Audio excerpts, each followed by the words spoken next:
Hello বন্ধুরা, তোমরা সবাই কেমন আছো? নিশ্চয়ই খুব ভালো আছো। দেবরূপাস ডায়েরির একটা নতুন পাতায় তোমাদের সবাইকে স্বাগত জানাই। আজ আমি তোমাদেরকে বানিয়ে দেখাবো শিম ভর্তা। প্রথমে শিমগুলোকে ভালো করে ধুয়ে আমি পিস পিস করে কেটে নিয়েছি। তারপর একটা বাটির মধ্যে নুন এবং জল দিয়ে সেদ্ধ করে নিয়েছি। ভালো করে সেদ্ধ করে নেবার পর শিমগুলোকে ঠান্ডা করে নেব এবং ঠান্ডা করে ওই শিম সেদ্ধগুলোর মধ্যে আমি মিক্স করব আদা, রসুন, পেঁয়াজ এবং কাঁচা লঙ্কা। তোমরা চাইলে চিংড়ি মাছও এটার মধ্যে অ্যাড করতে পারো, কিন্তু আমার কাছে না ছিল না। তো এই দেখো, এই শিম সেদ্ধ আর এই সমস্ত ইনগ্রিডিয়েন্টসগুলোকে আমি মিক্সির ছোটো জারটার মধ্যে একসঙ্গে দিয়ে পেস্ট করে নিচ্ছি। তো পেস্ট করা রেডি। এরপর কড়াইয়ের মধ্যে নেব একটুখানি সর্ষের তেল।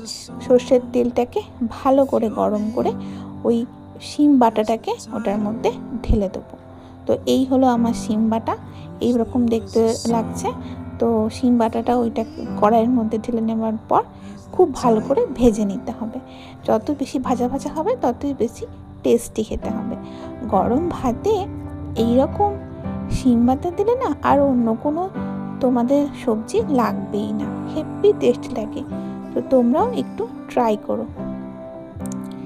করে আমাকে তোমরা বলো কেমন লাগলো তোমাদের এই রেসিপিটা। তো আজকের মতো চলি। আমার চ্যানেলটাকে ভালো লাগলে সাবস্ক্রাইব করো আর পাশে থেকো। Tata, bye bye. I'm so opposite, I'm so backwards and upside down.